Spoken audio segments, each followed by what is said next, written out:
And my experience was just the opposite. It was fast, easy, and I got a rate lower than I could have imagined.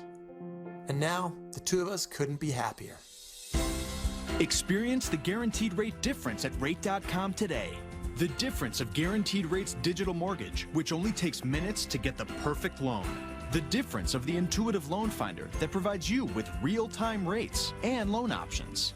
And the difference of amazing low rates that could save you thousands of dollars, all with our customer-first commitment. I have to say, the two of us make a pretty good team. Visit rate.com or call 1-888-605-2525 today. Guaranteed Rate. Our difference makes all the difference. This is CNN, the most trusted name in news.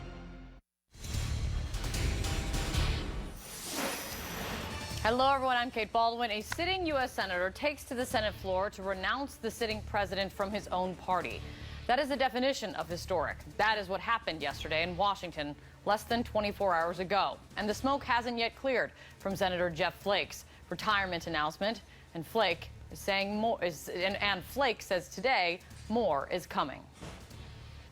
Privately, a number of my colleagues have expressed concern about the direction of our politics and the behavior of the president. I think in the coming months you'll have more people stand up. I think the cumulative weight of all of this, there comes a tipping point where we realize we just can't continue to normalize this kind of behavior.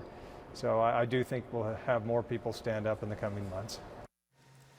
Well, the president essentially this morning saying, bring it on, tweeting this, that his meeting with Republican senators yesterday outside of Flake and Corker was a love fest with standing ovations and great ideas for USA. And he also added this: the reason Flake and Corker dropped out of the Senate race, according to another tweet, is very simple. They had zero chance of being elected. Now act so hurt and wounded. So where does that leave the party right now? Where does that leave the president's agenda? Remember, Flake and Corker are still in the Senate for 14 more months, and he needs those votes.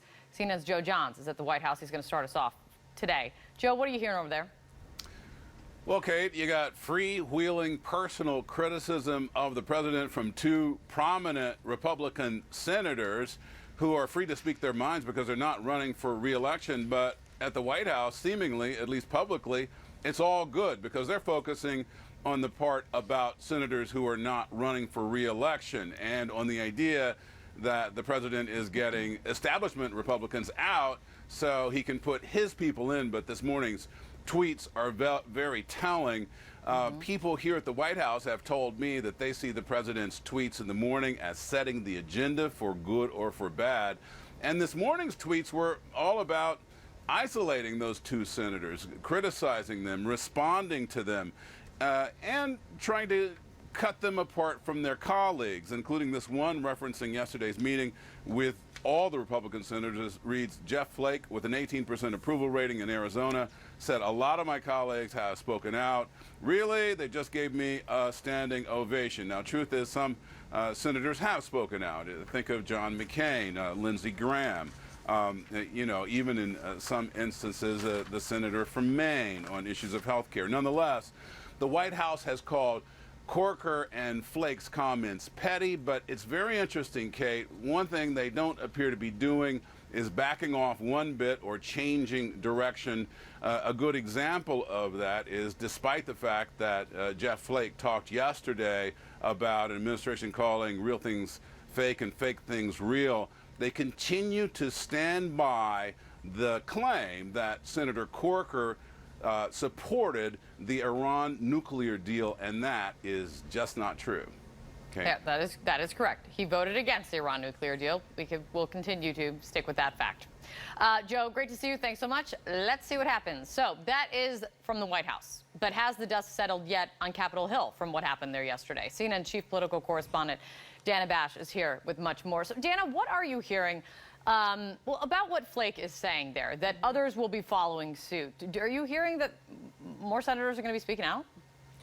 Well, look, I mean, you heard Senator Flake say he's having private conversations with people saying that they will. I haven't found any evidence that is imminent, because the fact of the matter is that if you kind of take a step back, most Republican senators, I think pretty much all of them at this point, those left in the Senate, would have preferred another Republican president, another Republican candidate during the campaign, and then ultimately a president. But this is, this is the guy who was duly elected. So I'm hearing this morning, Kate, some certainly similar feeling, similar sentiment to what we hear from Senator Flake in public. I hear it in private. But the other thing I'm hearing is a real desire to focus on deliverables. People are talking about a political doomsday scenario if Republicans don't get tax reform passed. And the concern is that although Jeff Flake has a right, most people say, to say what he wants, that by voicing that, it distracts from things like tax reform, and ultimately, to what end? If they're not willing to act, and I don't even know if the mechanisms are there, but willing to act on those concerns, what's the point of making them public? I'm just saying that this is what I'm hearing from a lot of Republicans this morning, sort of as they're digesting what Senator Flake said. Yeah, but on Senator Flake, are you hearing what the last straw was for him? I didn't hear really a clear answer yet. Well, it's interesting. You know, he finally, with Jake Tapper yesterday, when he gave his first interview after announcing, he said that he didn't see a clear path to re-election without fundamentally abandoning his principles. That would be in a Republican primary.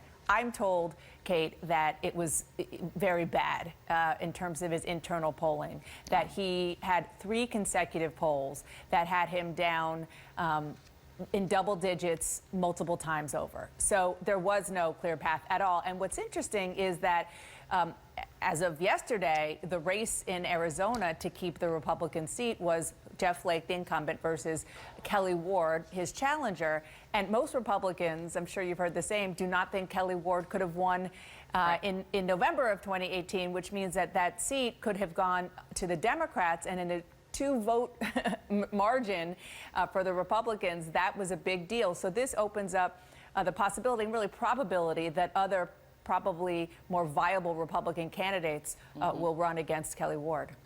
And different than Bob Corker. Bob Corker telling Manu Raju this morning, he said that everything he had he was doing just fine if he had wanted to run for re-election again. But what are you hearing of the reaction to Bob Corker on the Hill? You know, again, people have a lot of respect for Bob Corker. You know, he came here as what he calls a sort of a citizen politician. He was a business guy who vowed to stay for 2 terms and says what he's doing by leaving is just keeping that vow. But there is some, as one senior Republican source said to me this morning, Kate, some palpable frustration with Corker. Again, it goes back to the issues. It goes back to deliverables for Republican voters and for constituents in general. That there they were yesterday on the eve of the president coming to Capitol Hill, and that Bob Corker went out on the morning shows, you know, said his piece. Then, of course, as we would expect, the president went after him, and it was a back and forth that was really, really intense. And, you know, I've heard more than one Republican source, some of the senator's colleagues saying, you know what, you have a right to say what you want, but let's just tone it down, because their question again is, to what end? To what end are we doing this criticism? If you're gonna say it and just get it out there, you know, that's fine. But, you know, at some point they are concerned that it will ultimately hurt their ability to get things done. You know, we'll see. Things might change, but at the end of the day, they don't see that there is a way, most Republicans, to remove this president. I mean, he was duly elected, and so they just feel that they have to work within the confines of the reality that is before them. And even Jeff Flake saying that he doesn't see grounds for impeachment. He doesn't see reasons for any of that as this discussion continues. Great to see you, Dana. Let's see what today brings. Yes. Joining me now, CNN political commentator, senior columnist for the Daily Beast, Matt Lewis, is here. Ned Ryan is the founder and CEO of conservative grassroots group American Majority, and CNN political commentator, former communications director for Senator Ted Cruz's presidential campaign, Alice Stewart. Someone who gets a lot of, speaking of Ted Cruz, someone who often is the brunt of a lot of frustration amongst his colleagues, he's getting a bit of a respite right now because the frustration is going elsewhere. Absolutely. He's not the target of ire in Washington. Look, it's always a bad thing when there's infighting within a party. It's best to unify in order to get things done. And as Dana said, we need some deliverables. But we have sort of a shirts and skins game going on now in Washington. Those with the shirts on are not up for re-election. They don't have anything to lose. They're going to say their mind. And the ones with skin in the game are up for re-election, and they realize they have to work together. But on that, shirts and skins, I think we're talking about the skins now. Is it an abdication of responsibility? Jeff Flake says they should speak up when the president is wrong. Is it an abdication of responsibility, or is it just a simple reality that no matter what, it's a means to an end? Donald Trump is the only person who can sign a bill into law, as Mitch McConnell says. The reality is, I think a lot of Republicans, we all agree on the substance of what we want to get done. We may not agree with the style that the current administration is doing it, but we agree in the substance. We want tax reform, we want health care reform, we want strong national security. But at the end of the day, they realize we have to unify behind this president to get things done, or become Flake news and go home. So at this stage of the game, they're saying we need to work together, we need to focus on the issues, we need to have legislative accomplishments, or all of this that are up for re-election in 2018, we're not going to be re-elected. Matt, is this confirmation of what Donald Trump and his allies have been saying, that they have the momentum of the base, they are the direction the Republican Party is headed, so get on or get off? Absolutely. The Republican base to conservative base is with Donald Trump and Steve Bannon. They're not with Jeff Flake. And, Jeff Flake, in many ways, was a great conservative. I think he had like 100% Club for Growth rating as a congressman. Yeah, he's no rhino. I mean, like, out of touch, though, with today's Republican Party. And I actually think that Donald Trump is playing a different game. I mean, we've always known that he was a paradigm-shifting politician, but I think we're starting to see just how much. So if you've ever seen the movie Moneyball or read the book Moneyball, basically the way that we used to judge, the criteria for judging baseball players, some of the statistics had no correlation to winning or losing. We just thought if you have a great earned run average, it means something if you're a baseball fan. I think in the case of Donald Trump, all of us who have been around politics for a long time, we're looking at, is he accomplishing legislative victories? Is he passing tax reform? Is he putting points on the board? Is he repealing health care? But I think Donald Trump has shifted the paradigm. His voters, I don't think they really care if he does anything legislatively. I think they want to fight. Isn't that they want to fight the culture war. What Alice just said. There has to be deliverables. That's why. No, but he has deliverables. The deliverables are Jeff Flake not running for re-election, taking on the NFL. Those are the new deliverables. But Ned, it's more than that, Matt. Go ahead, Ned. It's more than that. I mean, look at Gorsuch. Look at the lower-level judges. Look at some of the things he's been able to do with executive orders. Look at all the regulations that he's rolled back. Where he is able to, Donald Trump has posted real victories. But we have a real fact here in America. The executive branch does not make legislation. He needs the legislators to actually step up. And, I'm reminded, Kate, of McConnell's words recently, in which winners make policy and losers go home. And so I guess I would encourage Republican senators, you know what? Here's your chance to be winners, and if you can't win, go home. But the thing is, Kate, these guys are